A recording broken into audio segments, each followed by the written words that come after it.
Listen to your heart. Tell me who. Yes, people, good evening. How are we all doing? Welcome back to another late night stream chat podcast with myself and Joey Boy here on the HMTV channel. Hope you're all having a very good weekend. Both myself and Joe are ill at this moment in time, but what better to make ourselves feel better than to chat to you lovely people about Manchester City and about football over the weekend. Who have we got? We got Briggsy and we got Jason. Big up, Jason. Good to see you. You just found your channel. Appreciate that. Glad to have you here. Make sure you've all, if you haven't done so already, smash a like on the stream. It massively helps us and helps other people find the channel. And subscribe if you're new around here. And if you want to become a channel member, it is in the pinned comment in the live chat. Yeah, it's Briggsy. That makes three of us. Listen, right. City 1, Bournemouth 0. I didn't think a 1-0 win would cause so much controversy. Do you know that? We won 1-0, and I've been on Twitter because when I'm sick, I just scroll aimlessly through Twitter, and I probably start tweeting more than I should be. And I'm getting shots fired at me. I'm arguing with people. I'm seeing people complaining. People totally unhappy. But we'll get into it. Pipple up here with the £2. Big up Pipple up with the first super chat of the evening.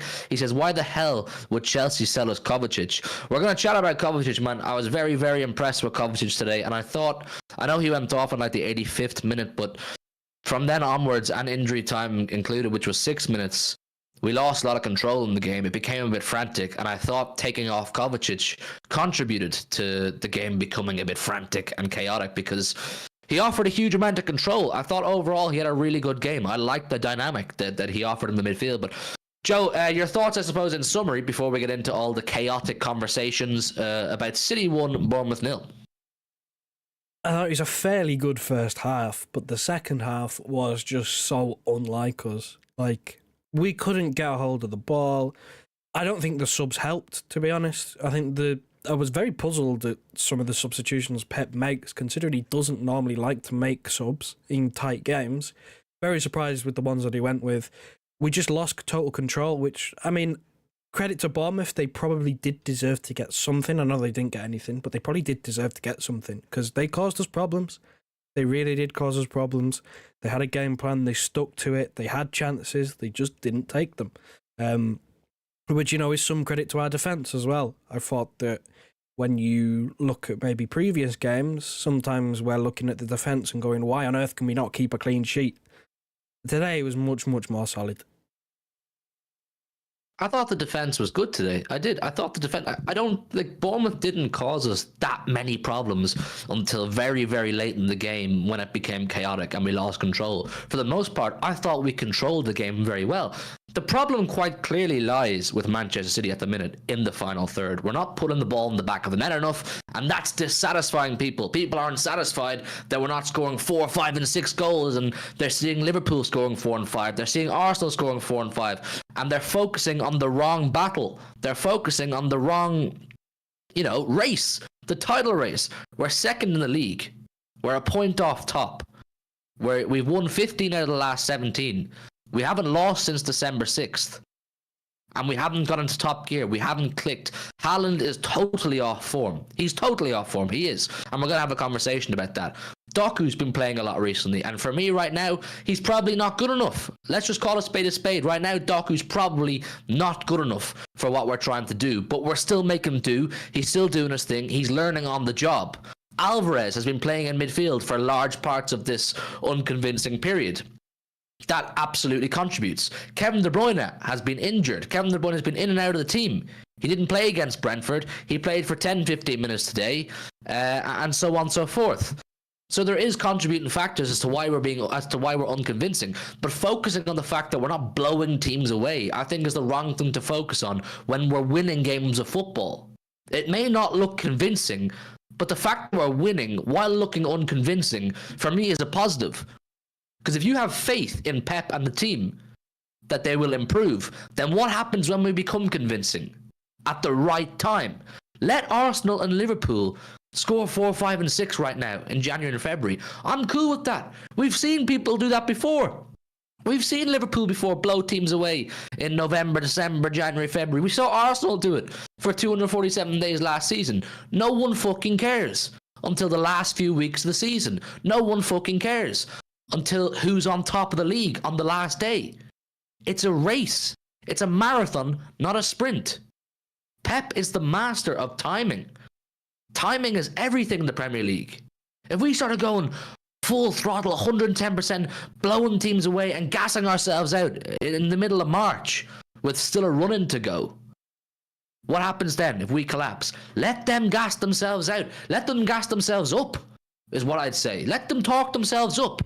5 goals, 6 goals, 7 goals. Great, do your thing. We're still in the pack. We're still second.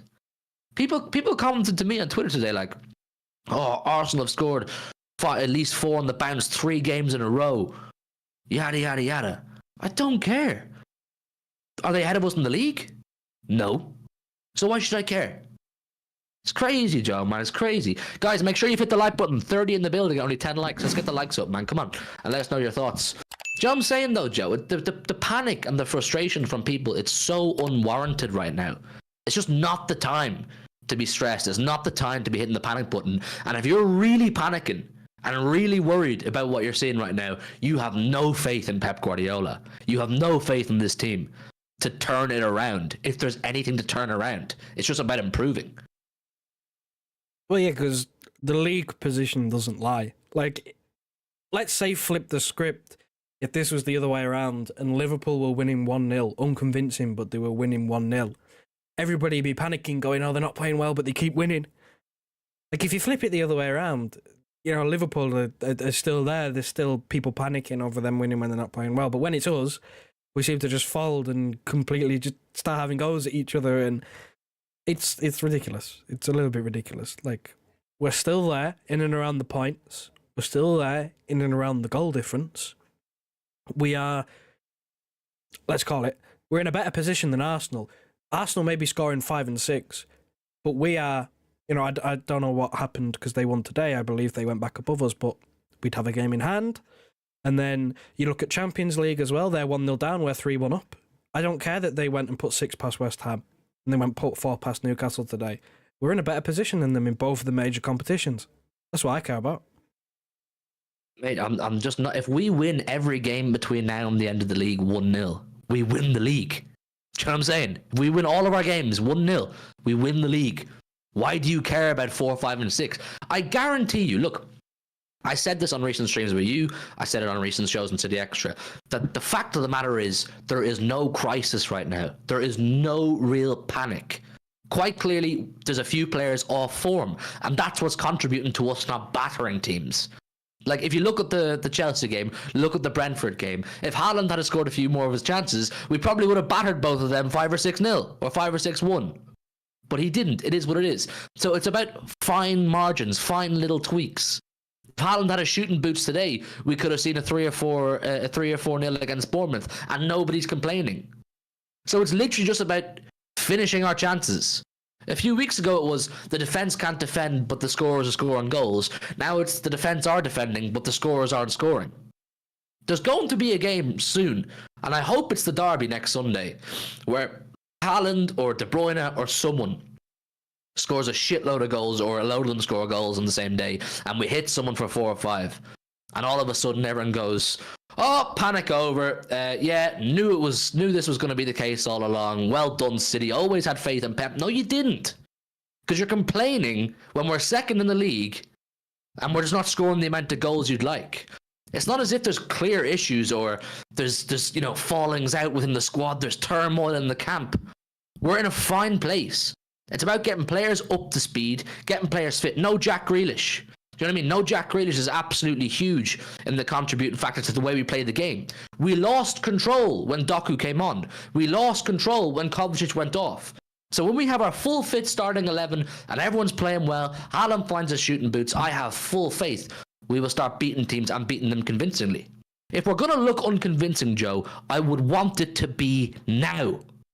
Do you know what I'm saying? Start being convincing next week if you want. Or beat United 1-0, then beat Liverpool 1-0, then beat Arsenal 1-0, and everybody else 1-0, and we still win the fucking league. But are you happy with winning the league with only winning 1-0? And that's unconvincing for you. Come on, man. The entitlement is crazy. Crazy. How will these people survive when Pep leaves, or the day someone else wins a league. Because believe it or not, people, someday someone else will win a league trophy. How will those people react then? Come on, man. The fucking the entitlement and the panic and the worry is so unnecessary right now. So unnecessary, Joe. I mean, yeah, a couple of super chats here. One again from Pip. Look, people forget that Pep never stops experimenting, which is another point. Like, Pep uses this early part in the season to try things. We've had a Kanji playing in midfield. We've had Walker bobbing down the right. We've had Alvarez in midfield. Today we had Nunes on the wing.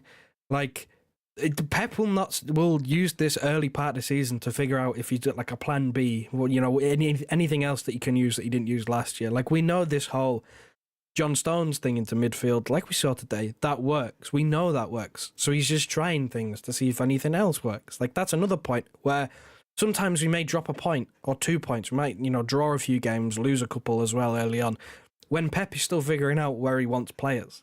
Like, that happens. And then the second super chat from Second City Saint. Pep Guardiola has been found out and Haaland is overrated. But that's what it feels like. That's what it feels like on Twitter. There's meltdowns going on when we've just won a game of football. Listen, big up Second City Saint, man. My guy coming through the super chat. Big up Piplup as well. Guys, make sure you've hit the like button. And W's for Second City Saint and Piplup for sending the super chat. Pep Guardiola's been found out and Haaland is overrated. I can't fathom the flip-flop from we have the best manager in the world and we're the best striker in the world. All of a sudden, we're not looking as convincing as everybody would like. And it's just, oh, there's a real problem here. I have no faith in us. Mate, if you're not going to follow us and be positive right now, you are going to struggle one of these days. One of these days, the whole deck of cards will not collapse, but we'll go down. We'll go into a transition of some sort. When Pep leaves or top players leave, it's football, it's cyclical. You won't survive because it's not normal to expect to win 4, 5, and 6 every single week. Some geezer on Twitter saying to me, we haven't scored 4 since November, and Arsenal have done 3 in the bounce. I don't care. We're ahead of Arsenal in the league, mate. I don't care. They must be, if they're scoring 4, 5, and 6, 3 games in the bounce, they must be ahead of us in the league. No one cares. It's about points, and we have more points. Honestly, man, look, Haaland is undoubtedly out of form right now. He's undoubtedly out of form. He doesn't look like himself. He doesn't look confident. He doesn't have many players looking to find him. For me, the only player on the pitch today, I don't know about you, Joe, that was actively trying to find Haaland, the only 2, I would say, was Kovacic, and he did find him for our goal, and Foden. They were the only 2 players who, when in possession, would look up and try to find Erling Haaland, because he is making the runs. He does look frustrated. And when he's not getting service, or he gets 1 or 2 chances a game, or a few chances, and they don't go in, his confidence is going to diminish. But to just suggest that Haaland is finished and start complaining and throwing daggers at him is absolutely outrageous. Because if we want to win this league this season, or win a Champions League this season, we're going to need Haaland to fucking perform. And us being negative about Haaland isn't doing anybody any favours. Support the guy who broke records left, right, and centre last season. Support the guy who helped win us our first ever Champions League. Support the guy who scored 52 en route to us winning a treble. He's still top scorer in the league this season. He still scored against Brentford the other night. It's not doing anybody any favours, complaining and being negative. Come on, man. Put some respect on these guys. You're just showing your true colours when you complain at times like now. These guys are masters at winning and success and knowing how to time yourself in winning a league. Knowing how to pace yourself. Knowing when to click and hit top gear and form at the right time. Now is not the time. Now is still the time where you stay in the pack. You stay within the race. And then boom. Next week is when it really gets serious. And next week is when, personally for me, it's when I expect to see us click. Not today. Not today, man. Big up again, Second to the same man. Big up Punit as well. He says, big up Ederson, you are the man. Again, another player. There's too many people are so reactionary. He made that bad pass against Copenhagen that costed us a goal. Wow. The guy's fucking human. Of course he made a mistake. And then he backs it up the next game at massive saves. Oh, massive saves to win us the Champions League in the final last season. Massive saves against Bayern Munich and Real Madrid. You're too quick to write off these people. You're too quick to write off this team. If you've been following from Manchester City people for any decent period of time under Pep Guardiola, you will know he changes things. He adapts. He evolves. Because if Pep doesn't change and adapt and evolve, we go stale. And a blueprint becomes available as to how you just beat Manchester City easily. So Pep has to make changes. And changes don't just come like that. You don't just snap into a change and all of a sudden the team play 100%. He's experimenting, but still winning and still a point off top. Fucking hell, man. It does my head in. It does my head in to see these people complaining now. Now we need to be together. Now we need to be going, right, we know it was unconvincing, but we know there's better. Not complaining and downing on players and dampening spirits. Fucking hell, man. Big up Punny for the super chat. Guys, make sure you've hit the like button on the stream. We're on 28 likes and there's 40 in the building. Let's see, can we get the likes up, man? And subscribe if you're new around here. There's also a pinned message in the live chat. If anybody wants to help support the channel and become a channel member like Briggsy there, you become a channel moderator. If you want to be a channel moderator, click that link, become a channel member, and you get a nice badge beside your name and access to all the cool emojis. We're going to keep talking about this because I think it's disgraceful how some people are behaving. I really do. I think it's disgraceful, the entitlement and the childishness some people are showing towards a team currently striving to win a 4th Premier League in a row, currently striving to potentially win a back-to-back Champions League, only done twice before in English football history, not in the Premier League era. And people are complaining because we only beat Bournemouth 1-0. On another day, we win today 4-5-0 if Haaland scores a few chances. On another day, we beat Brentford 4-5-0 if Haaland scores a few chances. But us complaining is not doing anybody any favours. Big up Martin, man. Big up Martin with the £10. Good to see you, Martin. Appreciate your super chat, brother. He says, won 15 out of 17, back-to-back clean sheets, second in the league, 1 point behind, preach you preach. Together, let's remember Blues, we work better together, not arguing. This is exactly what I'm saying. This is exactly what I'm saying. We're not benefiting anybody by complaining after winning.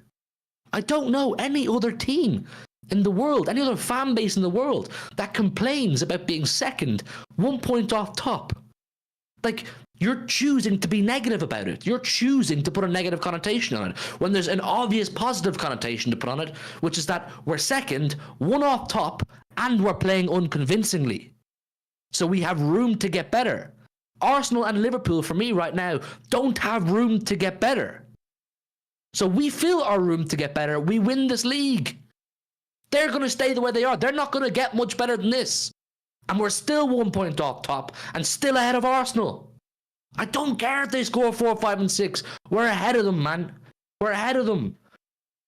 Fucking hell, Joe. You got anything to add to that super chat? Big up Martin, man. Yeah, it's just like Arsenal are playing peak football. Like, they're battering teams left, right, and centre. They beat Liverpool as well. Like, it doesn't get better for them. Like, this is the peak Arsenal. We saw it last season. Do you remember last season? They went the first, not even half, first, like, 3/4 of that season. Perfect. They barely lost. End of the season, they fell off. They lost the league. Like, it's stupid to suggest that, one, what they're doing is sustainable. Like, they will not batter teams 4 and 5 till the end of time. That simply will not happen. Because it's not sustainable. The same way we can't sustain winning 1-0 every week. But we know that we have room to improve. Arsenal don't have room to improve. They're playing peak football. They drop off a little bit. They have a bad day at the office. That's points dropped. You know, we're having multiple, what people are considering to be bad days at the office where we're not at it totally. Like, we've not had a complete performance. I think I said it on a preview recently. We're still yet to have a complete performance where the defence and the attack clicks. We've had one. You know, we had today, it was the defence. And, you know, more recently it's been the defence. That period where we couldn't keep clean sheets, it was the attack that was clicking. You know, you had Doku playing well. Haaland was scoring goals, still missing a few chances, but he was scoring goals. Foden was in there playing in a free role. And now it's flipped. And because it's flipped, everyone's going absolutely mental because we're not hammering teams, but we're winning games. Like, you can't have it all sometimes. It's very much entitlement. It's very much being spoilt. We are spoilt for having Pep Guardiola be the manager. Like, to expect miracles week in, week out, to expect hammerings, to expect winning the league every season is ridiculous. It's absolutely ridiculous. And I genuinely don't know how some of these fans would react, you know, the day he leaves and we maybe go a season without winning something.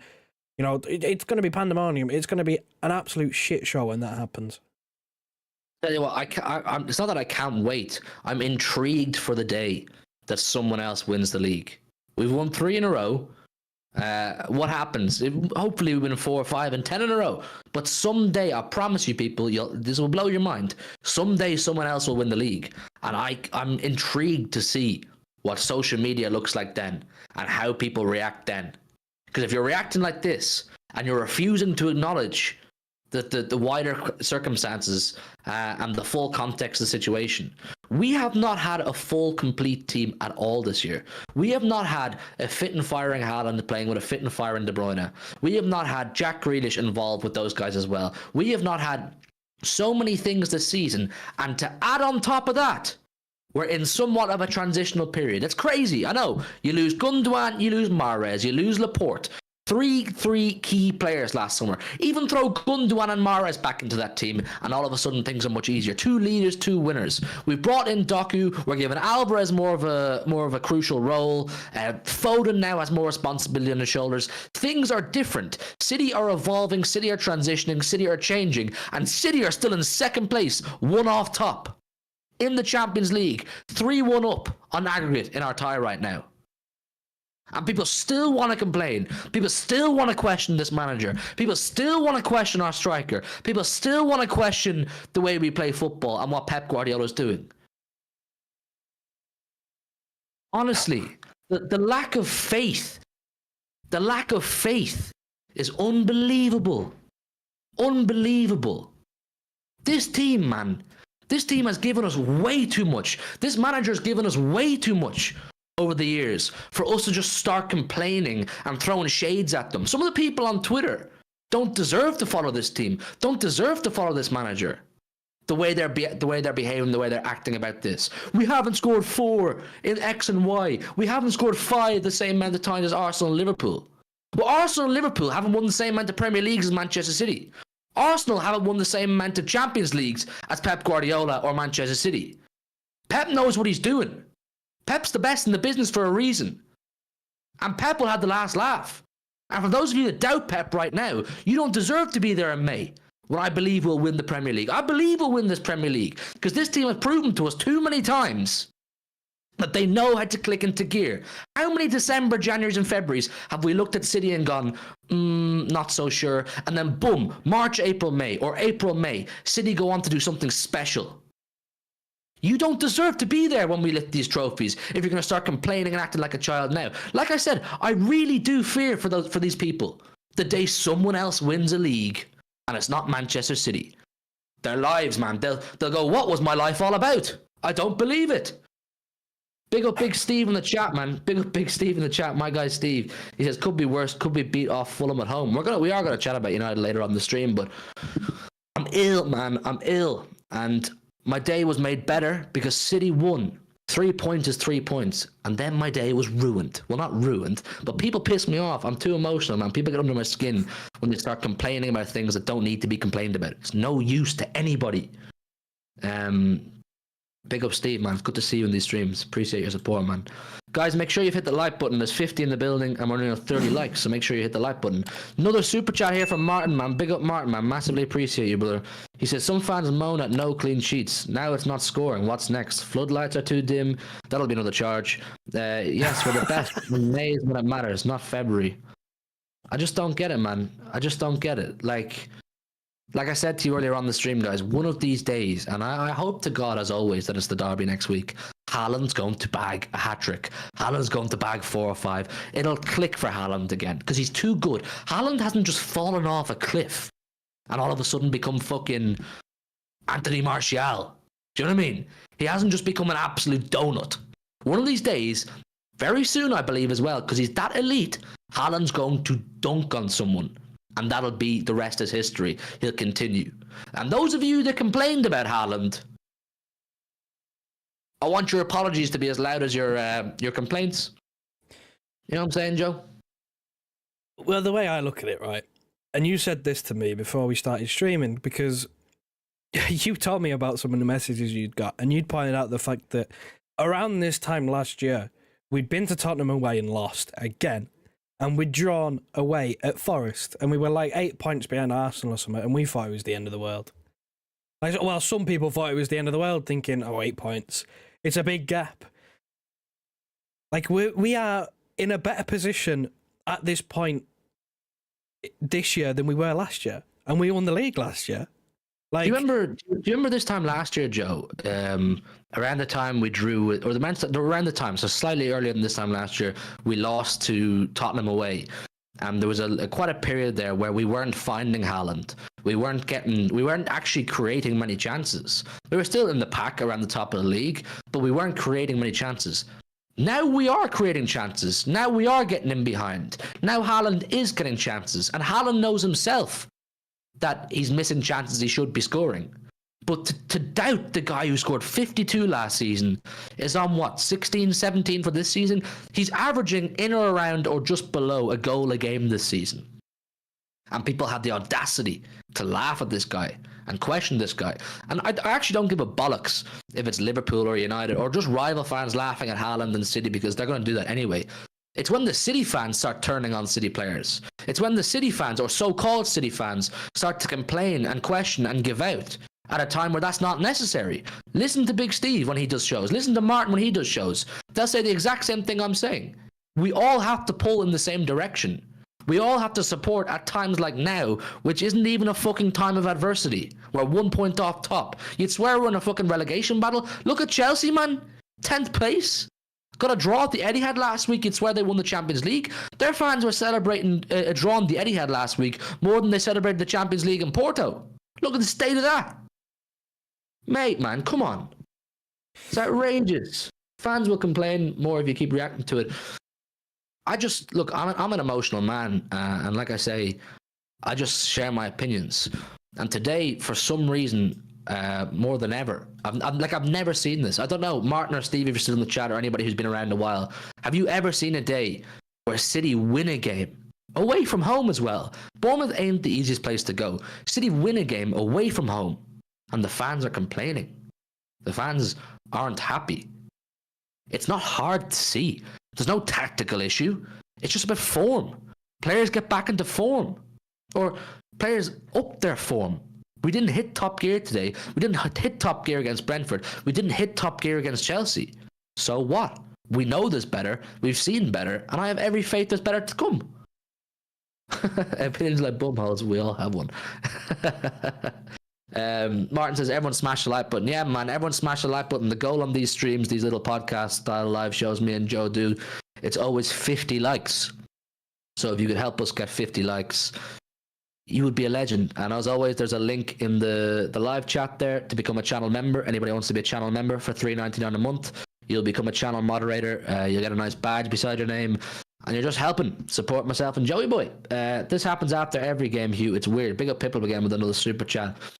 Yeah, recently, Piplup, man. Recently, it's weird, man. The reaction to City's, I just don't know. Like, what are people's standards?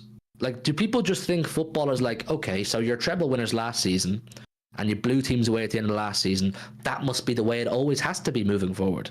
And if it ever drops slightly below that, we all have to get our pitchforks out and start sending for people. Man, if we turn into Real Madrid, their fan base, another successful club, their fan base is toxic. I don't want to be like that. We are a good fan base. We are a good club. We support our players. We support our team. There's people like Martin and Steve there and older lads who've seen City in much worse times than winning 1-0 away to Bournemouth. Come on. It's fucking crazy, man. In a joke. Yeah, well, I mean, we've spoken about people's standards. Like, it's good to have standards, but there becomes a point where it's ridiculous. Like, the one that we've been saying for a while now is to expect Haaland to score every single game, pretty much like he did last season, is ridiculous because that's like a once in a lifetime thing that doesn't happen often. Same thing with expecting us to play at the level like beating Madrid 4-0. That doesn't happen. How many times do Real Madrid get beat 4-0? Like, that is unrealistic to expect us to play at that level every single week. It's just not going to happen. So if that is your standard, you're living in a dream world because it's not sustainable. No. What we saw last season, people, was not normal. Nothing about last season was normal or run-of-the-mill or formality. To win a treble, first of all, in its own right, is crazy. That's why it's only been done once. To lift 3 trophies, those 3 trophies in one season, and then to go on and lift the Super Cup and the Club World Cup, five trophies in 6-7 months, whatever it was. It's outrageous. To beat Bayern Munich 4-1 on aggregate. To beat Real Madrid 5-1 on aggregate. It's not normal. To beat Arsenal in a title run-in 4-1, not normal. What was it? We beat Liverpool 4-1 as well at home in the title run-in. Not normal. These things are not normal. You simply cannot sit there and go, I demand this, and anything below this is a shambles. Football is a game, man. You know what I'm saying? It's strategic. It's calculated. And the managers with the best calculations will come out on top. Which manager has proven to have the best calculations over the last few years, Joe? Pep Guardiola. Pep fucking Guardiola. And who does he manage, Joe? Manchester City. So why are Manchester City fans complaining? Because we seem to like doing it, man. It's the thing to complain, to never be happy. Like, the thing is with the 4-0 against Madrid, I know that is the level that our team can reach. We can reach that. But I also know that level will probably never be reached ever again, or at least for a sustainable period of time. Like, that is once in a lifetime stuff. Please, if you have those games on record, archive that shit, watch it back, because you'll never see stuff like that ever again. Like, genuinely, beating Real Madrid 4-0, that happens once in a blue moon, pardon the pun, but it does. Like, it does. That doesn't happen often. So if you enjoyed them games, cool. I enjoyed those games. I like going back and watching the highlights sometimes. But to expect that to be the level that we hit in the second half of the season in, season out, is ridiculous, because that is like superhuman stuff. That doesn't happen. Like, it's nobody ever expected a treble. We were all hopeful, but I think a few people were like, this has only ever been done once. There's a reason for that. And we went and did it. Are people, is that the expectations? Like, we spoke about standards. Is that the standard? Are people expecting a back-to-back treble? Is that the standard? Because if it is, it's ludicrous. Get this message up on screen here. Blue Moon, big up Blue Moon. I know you mean well. I'm not even trying to argue with you here, but I'm just trying to debate with you, right? He says, so you reckon City fans should only praise the team no matter how poorly they play? I'm not one of these happy clapper people who will say you should never criticize. You should never have an issue, no matter how bad it gets. But choose your moments. Choose your moments. Pick your times. Do it when the team look like they're not fighting for the shirt. Do it when the team look like they've given up and they shouldn't give up. Do it when the heads are down and the team aren't fighting for the badge. Don't do it when we're second, one off top, and winning. Don't do it when we've won 15 out of the last 17. Don't do it when we haven't lost since the 6th of December. Do it when the time is right. And the time is nowhere near right now. Now is the time where we have to be banding together and being one and all pushing in the same direction. Do it when you're like Manchester United. Look at my poor brother Saeed, man. I watched his fan camp today. The guy's fuming. The guy watched a team full of half-arsed idiots wearing Manchester United shirts lose at home to Fulham, who've been absolutely jamming their way through the league so far this season, whose ownership is mental, the stadium's a shithole, the academy's crap. Do it when it's like that. Not when we're treble winners, not when we're fighting for everything still, and not when we have a really good chance at more success. Pick your moments. Now is not the moment. And I mean, like, it's not like we haven't criticised the team. The last stream that we did, we didn't tear into him, but we criticised Julian Alvarez. That was the main part of our last stream, was criticising Julian Alvarez's latest performances in the midfield area and dissecting where it went wrong, where it's going wrong. Like we criticised like a few days ago. So it's not like we're sitting here and praising everything and, you know, telling people they can't complain, because we complained. We complained the other day. Like, just go back and watch it. Like, we're not sat here saying people can't complain, but it's the way that people are acting like it's the end of the world. Like, for the point that I make with the Alvarez thing, we were complaining, but it wasn't the end of the world. We knew ways that we thought would fix the problem. Like, give him a rest, play him up front. You know, those sorts of things. We weren't saying that he needs to be dropped, sold, or whatever. You know, this team isn't good enough. Like, that's the point that we're trying to make, is people are acting like this team isn't good enough. That's what it feels like. And that is just, like, it's wrong. It's wrong. It's so jumpy. It's so flip-floppy. Because if we do go on a run, when you look at those big games coming up, because this team is built for big games. We know that. This team lives for the big occasions. We go out there, we put 3 past United again. We go out there, we beat Liverpool at Anfield. Suddenly, everyone who was acting like it's the end of the world flipped over to the other side and are going, this team is great, this team is unstoppable. Like, that's kind of the thing where it's just so flip-floppy and unwarranted. Guys, we're 5 likes off our goal of 50. So if we could hit 50 likes, that would be fantastic. So make sure you've hit the like button if you haven't done so already. I put up a tweet earlier on about how I said it was a below par performance. Look, is the title of the stream is Are Man City underperforming? Yes, we're underperforming. But I've got comments under my tweet saying we are finished, we are in the trenches, this, that, the other. Are we finished or are we in the trenches? No, absolutely not. We're underperforming. That's normal. Teams underperform. Liverpool underperformed for pretty well the whole of last season. Arsenal underperformed there about a month ago. They struggled to win games. Now all of a sudden, because they've won 3 games in a row with loads of goals, everyone's like, oh shit, we need to fear Arsenal. This is the same Arsenal who bottle everything when it matters most. The Arsenal who bottled top 4 against Tottenham when it was all in their hands. The same Arsenal who was on top of the league for 247 days and were winning every week in convincing fashion, who went on to bottle it.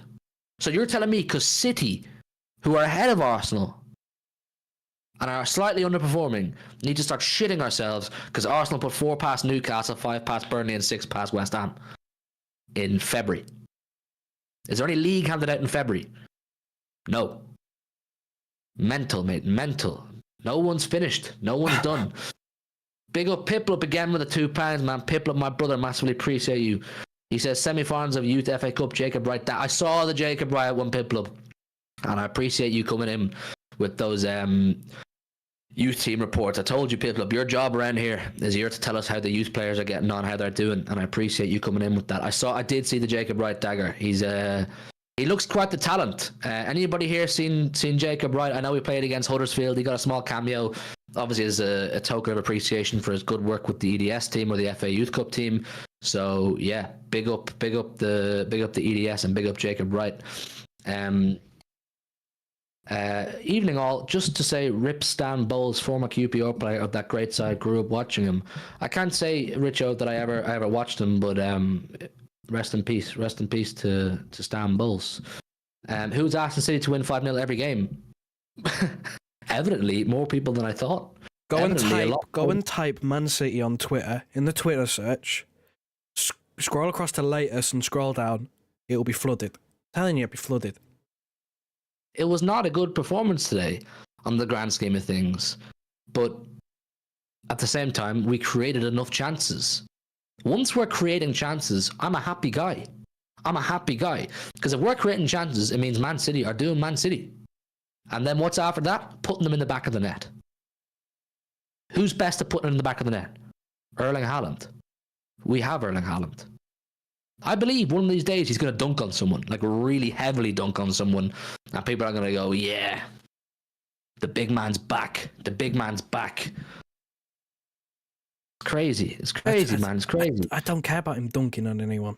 In the past 2 weeks, he's won us 6 points. Everton and Brentford. Yeah. Yeah. I don't care if he doesn't score a hat trick for the rest of the season. I don't care. He's won us 6 points in the last 2 weeks. Like, the criticism, he knows he's missing chances. He was missing chances before he got injured as well. Like, he knows it. He knows it. You saw how frustrated he was after Chelsea. Like, he knows it. There's no way City and Pep left the Chelsea game, the Brentford game, and got their bus home or train home today and said, yep, that's a great performance. There's no way. We know how high the standards are. We know what these guys and this club are striving to achieve. There's no way they left and said, that's acceptable. We know that as well. We know they're like that. So all we can do is hope and push them and motivate them to do better and have faith they'll do better. I have full faith. I have full faith we'll do better, man. I'm not worried. Guys, we're 4 likes off the big 50. I'd love to hit the big 50 likes, so if you guys would hit the like button, that would be absolutely fantastic. But yeah, listen, there's no need to stress, people. There's really, really no need to stress. Times are pretty good right now. As Martin says here, fans will realise real hurt when Pep leaves, trust me. I said this, Martin, I fear for the day that Pep leaves and how these people react when they realise what we're seeing right now is abnormal. Totally abnormal. What we're seeing right now is the best we're ever going to get, people. We're never going to get better than what we have right now, because right now we are at the pinnacle of the game of football. So when Pep leaves, whether you like it or not, there's going to be somewhat of a decline, and it's just up to the club as to how bad that decline is, as to how steady that decline is, and how much they can prevent that decline. But when Pep leaves, there is a drop down. So how do you react then? Life will be different post Pep Guardiola, and I'm not saying we can't win more leagues after Pep. I'm not saying we can't still be a successful club after Pep, but the Pep Guardiola era at Manchester City is just abnormal. It's crazy what he's done. The amount of leagues he's won. What is it, 5 and 6, Joe? Is that's what he's done, is it? Or 5 leagues and 6. A Champions League, 4 Carabaos in a row. I think there's 2 FA Cups. It's not fucking normal. So what happens when he goes? What do you say then? Do you just stop supporting City? Do you just say, I only support Pep Guardiola? City were poor today.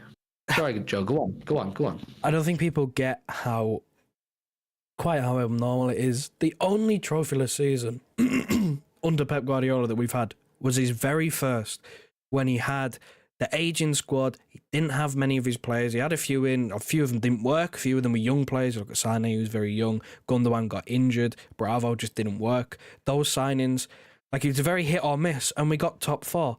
We retained our place in the Champions League. We didn't win a trophy. Since then, even in that, lockdown season where Liverpool won the league, 1920, we still won a Carabao Cup. We still won a trophy. I believe we also won the Community Shield at the start of the year. I know it's not big, but we still picked up silverware, even when we were off it for a year. I don't think people realise that, the expectations we have is to win at least a trophy every season. That is not normal for a football club. We are expected to win one of the major honours as well, not even just like a cup. We're expected to win one of the Premier League or the Champions League every season. While Pep is still here, no one ever has been held at that level. Maybe since Man United when it came to the league, because they used to win it a lot.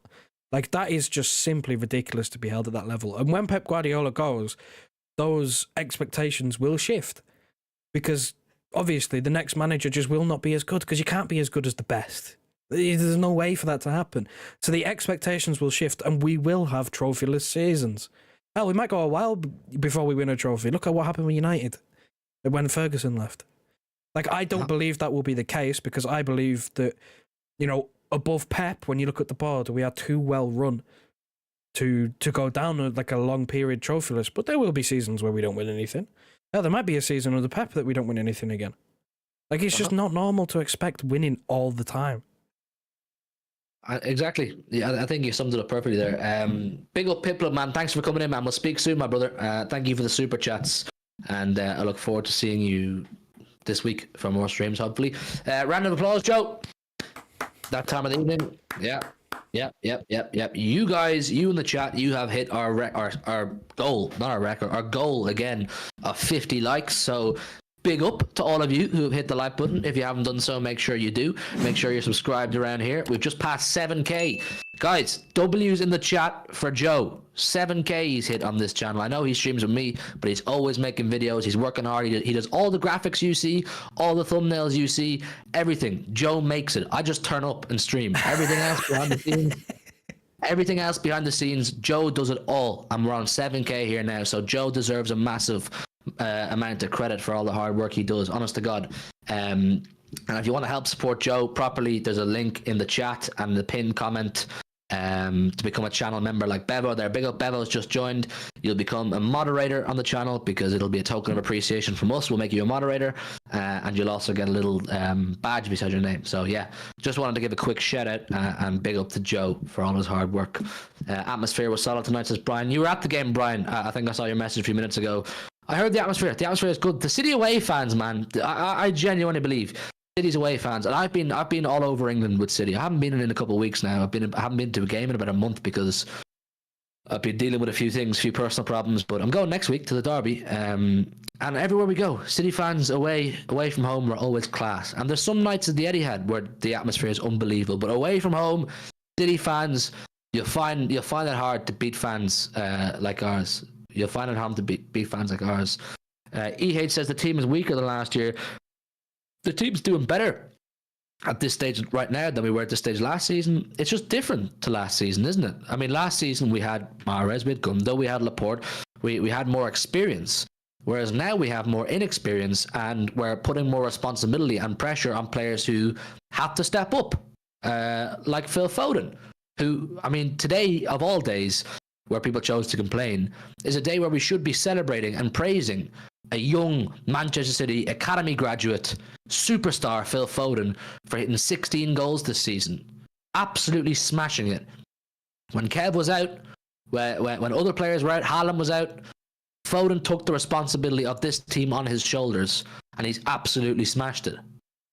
So I think today's the kind of day where, yeah, you might not be happy with the performance, but you should be saying, we got our 3 points, we're still not far off top of the league, and a young City, proper blue, through and through, is smashing it right now. Credit to him. I thought him and Kovacic today, Joe, were both excellent. Foden, I know, was the tap and goal, but he showed the know-how to be where he had to be to tap it in, and I thought his overall play was really good too. Oh, praise the Lord, we saw him in the number 10 again. My word, what a player. What a player. It's a shame that Pep seems to like throwing him about in various different positions, because I do believe it kills him off a little bit. Like, it's something that I wish he wouldn't do, but I also get that, you know, when your best player is also wanting to play in that position, it's hard to fit them all in. But like, it's just so good to watch him in that position. Like, that is where you get the best out of him, in that free number 10 role. Like, that is just... that's where he plays better. The team plays better when he's involved. Just when he gets more touches on the ball, the team just plays so much better, so much more fluid. I mean, I was very surprised it came at the expense of having Mateus Nunes play left wing. That was a shock to the system. But again, there's a certain level of trust when it comes to Phil Foden now that, you know, De Bruyne, again, Pep said in his pre-match that, you know, he could have played, he could have started, there was no issue. But Foden was chosen to play that role instead. Like, that's the level of trust we're at now. Like, Pep really, really thinks that he can be, like, the next thing. Like, it's his team. The next era is Phil Foden. Like, it's his team. Right now, we're in the Kevin De Bruyne era, 100%. But with the day Kev leaves, I know there was four Saudi clubs showing a lot of interest in Kevin De Bruyne, and they want to get him this coming summer. Obviously, his contract expires in 2025. That's a different conversation. Will City cash in and get some money for Kev? I don't know. But whenever Kev does leave, welcome to the Phil Foden era. Phil Foden is going to be the face of Manchester City Football Club, and he's really handling the rising pressure and the rising responsibility so well. You see him playing so freely. You see him playing with so much expression, and he's enjoying himself, and he's playing the way he wants to play. When Phil Foden was restricted in recent years to kind of right wing or left wing, and, you know, he was told to stay out wide, like a Jack Grealish was or is, like a Doku kind of is, you're limiting Phil Foden. But Pep did that strategically, limit him, don't put too much on him. And now this season we're seeing more and more Phil Foden being almost giving a free roaming role. He'll line up on the right, but he'll cross, he'll float through the whole front three in midfield, he'll drop deep, he's everywhere. And he's just relishing the responsibility and the role of being a main man in this Manchester City team now. He's no longer a boy, he's a man, and Phil Foden is the man right now, Manchester City. He's got his trademark celebration, looks cool. 16 goals this season for him, and he's still going under the radar in regards to world football. So, look, man, big up Phil Foden. Big up Phil Foden. Let's actually touch in briefly on the Kevin De Bruyne thing. Guys, I'm sure you all saw the news on City Extra's Twitter recently about Kevin De Bruyne. I believe it was yesterday. I'll try to find it now. Be hard to find now with all the match news today and all the match tweets today about Kevin De Bruyne and Saudi. Apparently, there's 4 clubs in Saudi Arabia who have Kevin De Bruyne at the top of their wish list for this summer, and they're willing to pay big cash to get him in. Now, Kev is going to be 33 this summer, and this summer as well, he'll only have 1 year left on his contract. Before I suppose I give you my own personal opinion, how do you guys feel about that situation? Kevin De Bruyne and Saudi Arabia, Joe. I am not panicking whatsoever. I feel that there is enough interest from both sides for one to get a new contract going, or new contract negotiations underway, because since his return to injury, it's not like he's come back a completely different player. If anything, he's come back a different player in a positive way. Like, he looks fitter, he looks sharper. So that's for one. And for two, like, just from a family perspective, he's settled in Manchester. He's got kids. Like, I don't think it's within his mind to want to leave just yet. And I think he knows he's got more to give at the top. Now, of course, Saudi Arabia, it's no secret, they have money to burn. So they will throw the bag at him. They will throw a lot of money at him to see if they can try. But I don't think he's a man for it. I'm not panicking. Yeah, I have the report here. It says, breaking Man City are braced for a big money bid from Saudi Arabia for Kevin De Bruyne this summer, with their top 4 clubs placing the midfielder high on their wish list. Officials from Saudi Arabia are intensifying efforts to tempt Kevin De Bruyne away from Man City, with his contract expiring in 2025 and the midfielder yet to offer an indication on his future plans. Talk over fresh terms with Man City have not started. Now, we know as well that Kev... he doesn't have an agent. Kev does all his dealings himself, doesn't he? His last contract he negotiated himself, which was a sign that he at the time anyway, he was pretty satisfied with life at Manchester City.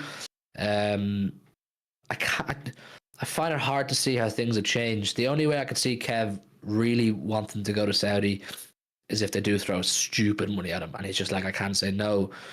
But at the same time, like, as much as I don't want Kev to go, I want Kev to stay for another. I think Kev has another 2-3 years in him of good football, like really high level football. If he turns around and says, I really want to go, can I go? I think Manchester City owe Kevin De Bruyne the right to go and not hold him back because of how much he's done for this club. You know, how much he's given. He's given us his best years. We have had the best years of, in my opinion, the best Premier League midfielder of all time. So if he turns around and says, I want to go, I think the club should make it happen. But if he doesn't want to go, he ain't going to go. And City should make every effort to get him a new contract. If that means up his wages, if that means change his terms, if that means give him 1 year extension. You know, City are obviously, as they're very touchy about the length of extensions for players over the age of kind of 31, 32. I think with Kev, if he says, I want a 2-3 year extension, I'd give it to him. Wouldn't you, Joe? Yeah. I mean, this is like a special one-off situation where, you know, normally when it comes to these players, you look at Fernandinho, Mahrez. Gundogan left because he got a better contract offer from Barcelona. Like, he got I believe, a 2+1, where we were offering him like a 1 year, we'll see what happens. Which, you know, he wanted to secure his future. Like, he wanted a couple of years to really settle, because this was his last big contract, he was thinking. So he left. So I think it's a different situation because of the level of the player. Gundogan was good, but this is Kevin De Bruyne. Like, this is still what people would consider to be one of the best players in the world, one of the best players in the league, still at, what are you, 32 now? Soon to be 33? And people still consider him at that higher level. Like, it's a different situation to the whole, being in your 30s offering 1 year. I don't see it being 4 or 5 because I think that that's a little bit, overkill. But 2 or 3, yeah. 100% yeah. Like, it just makes sense because he hasn't shown any signs of slowing down. His main thing that he brings to the team is creativity, which is a lot of it is to do with IQ. Like, his IQ, his footballing brain is just like overpowered. It's mental. How many steps ahead of the game he is. So I don't think it makes much sense with his age to limit him to 1 year deals. Yeah, I'd give him the 2 year extension. I mean, ID in the chat says there, if Walker got a 2 year extension, so should Kev. Exactly. I mean, like, if you're giving them to Walker, you should 100% give it to Kev too. I think City should make every effort to keep Kev. I mean, as you said, he's settled in Manchester, his wife and his kids, and he seems happy. He's obviously a very, very important part of our club. So, yeah, man, City, don't let him go. Don't let him go with ease anyway. But as I said, we have to remain consistent, like we did with David Silva when he asked could he go, so on and so forth. If Kev asked to go, I think they should let him go. But I hope not. I hope it's not the case. We'll leave Kev there for the minute anyway until more breaks on that. You wanted to touch in on Manchester United, Joe. I know you did. Yes. I know you have something to say. It feels good. The one remedy, we're both dying sick and they have lost a game of football in the 97th minute and we've won on the same weekend. So it's a good weekend for me. Well, chat, what do you think about Manchester United these days, the state of them? For me, look, I know they're in the mix for top 4 and Champions League football, but I think they've been right in their luck. They don't have a style of play. They don't have an identity. They're relying on individuals. They're putting so much pressure on young players like Garnacho and Mainu to turn it up every week. You can't do that to really young players. You can't expect 18, 19-year-olds to deliver Manchester United the goods. And I think they've been right in their luck. They have not been winning loads of these games they've won convincingly. You've had individual moments of brilliance from Rasmus Højlund recently, which has got them a couple of wins. But as a collective team, Manchester United are really shit. Like really shit. I watched them today and I just went, wow. Fulham dominated Manchester United in Old Trafford. There is no world where Fulham should be turning up at Old Trafford and playing on the front foot successfully. Manchester United were playing today like they would play against us. You sit deep and you try hitting the counter. No. Manchester United should be dominating the pitch against Fulham. Mental, Joe. Do you know what the scariest thing about that summary you just did then of no style of play relying on young players? Do you know how scarily similar that description is to how they were under Ole Gunnar Solskjaer? That is scarily similar with the things you're saying there to how he used to run that club, where you were looking at Ole and there was no style of play. It was Rashford, bail me out. Fernandez, bail me out. One of them, Martial, was big under Ole. Bail me out. Dan James. Remember Dan James played for Man United? He was one of Ole's guys. Like, the amount of... It's eerily similar, these two situations where United have no identity. They didn't under Solskjaer. Like, there's so many overlapping things that you thought Ten Hag might fix. They thought Ten Hag was their man. Pep's disciple. He's bald as well. He's the better baldy. And it just got tits up. He's just got tits up. Like, they are so unbelievably bad. Saeed, God love him. Saeed is so frustrated at the moment with Man United. Like, he's so annoyed with Ten Hag because they're so flip-floppy. Like, 1 week, like you say, they might scrape it. Or they might have a few moments of individual brilliance and the scoreline maybe flatters them, but they'll win like 2-0, 3-1, something like that. And everybody will be happy. And then they'll do what they did today. And it took until Harry Maguire thought he might have bailed them out in the 89th minute or whatever it was for a point at home to Fulham, which they then go and cock up because Fulham go up the other end. Maguire heads it to Adama Traore and he's gone. He's gone. And they've lost. Like, that's a bad football club. I mean, like, don't get me wrong, I love it because of course I want to see United lose, but like, It's hard not to feel some sort of way because you grow up and they're the dominant force, and then you look at them now, and for the last 5 or 6 years, they have not had an identity whatsoever. Like, they've had no brand of football since Mourinho. Yeah, I know. They're a mess. I'm here for it. No doubt they'll turn up next week in the Etihad and give it a go, and they'll play the way they always do, and it's up to us to do our job against them. Saeed versus Goldbridge, man. Saeed's my guy, man. Goldbridge is a clown. Goldbridge has always thrown shade on Saeed. You see his City in crisis video when we drew with Chelsea after 14 wins in 15, idiot. Yeah, he's not about that Goldbridge, man. Goldbridge has no right to say anything about Saeed. Saeed is one of the most frontline, loyal Manchester United fans I know. You all know I hate Manchester United, but Saeed's my brother, and he deserves respect for how hard he works and how loyal he is to Manchester United. He's got every right to be upset with the state of his club, but for Goldbridge to be throwing shade on Saeed like he was a couple of weeks ago, it's like, wow. Saeed's there every week, man. Old Trafford every single week. And Goldbridge sits in his house doing watch-alongs, making money. Saeed could sit at home and do watch-alongs and make money, but he doesn't. Saeed's there in Old Trafford supporting his team. He could make more money if he did his watch-alongs, but he doesn't. He goes.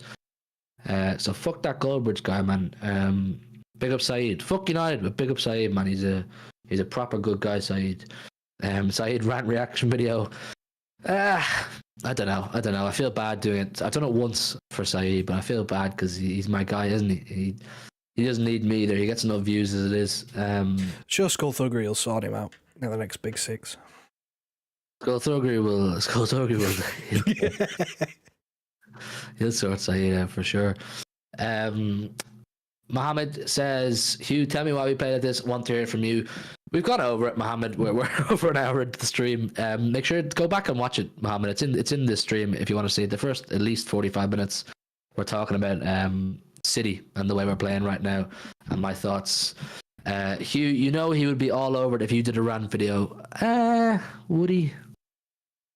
Nah, he wouldn't. I don't think he would.